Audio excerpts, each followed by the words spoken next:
Ça, c'est le plus vieux médicament du monde. On peut faire des grosses potions avec ça. Ça, c'est des petits morceaux de castor. L'ancêtre du citrate de bétaïne pour les lendemains de soirée. Piment de Jamaïque, du sang de bouquetin. On est où?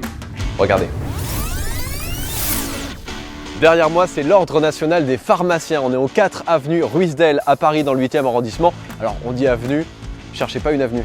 L'avenue, c'est ça. Alors sachez-le, vous pouvez entrer à l'intérieur parce qu'à l'intérieur, il y a un musée de la pharmacie. Et sur rendez-vous, vous pouvez y aller. On va le découvrir ensemble. Je vous emmène, on va rencontrer Camille.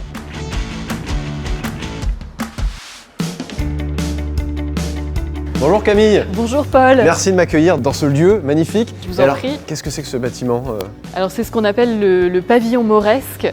Il a été construit en 1879 par Gaston Meunier, un célèbre fabricant de chocolat. Son architecture qui se veut normando-mauresque est typique de l'éclectisme alors en vogue à la fin du 19e siècle. On va découvrir ça? On entre dans le musée? Allez, je vous suis.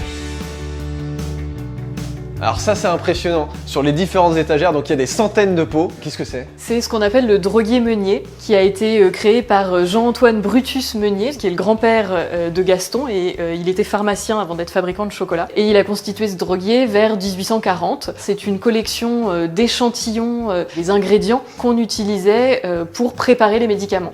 Et ça alors, c'est vraiment des yeux d'écrevisse? Non, pas exactement. En réalité, ce sont de petites concrétions calcaires que les écrevisses fabriquent dans leur estomac.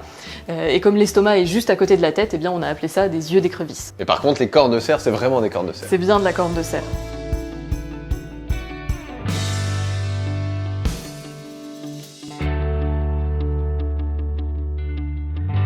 Donc ça, c'est ce que voyait le patient quand il arrivait? Voilà, exactement. Et le pharmacien, lui, préparait ses médicaments derrière l'officine, donc dans son laboratoire, en suivant les prescriptions du médecin, un peu comme une recette de cuisine. Ici, il y aurait le plus vieux médicament du monde, c'est ça, à l'intérieur? Effectivement, ici, on a un pot de thériaque, et on l'a utilisé pendant près de 2 millénaires, jusqu'au début du XXe siècle, pour guérir absolument tous les maux. Donc il est magique, ce médicament, la thériaque. Voilà. On retient son nom.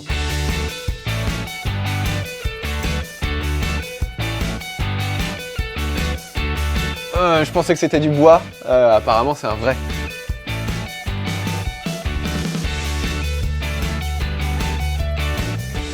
Ça, qu'est-ce que c'est Camille?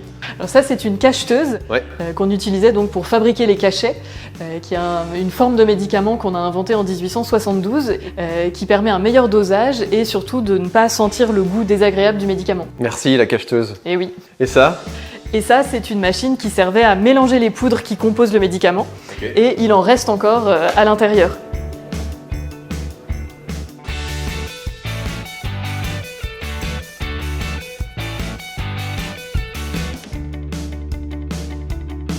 Bonjour Monsieur Pouria. Bonjour Paul, bonjour Camille. Enchanté. Très belle collection. Comment vous avez fait d'ailleurs pour réunir tout ça? L'Ordre en fait a rassemblé patiemment des œuvres et des objets liés à l'histoire de la pharmacie.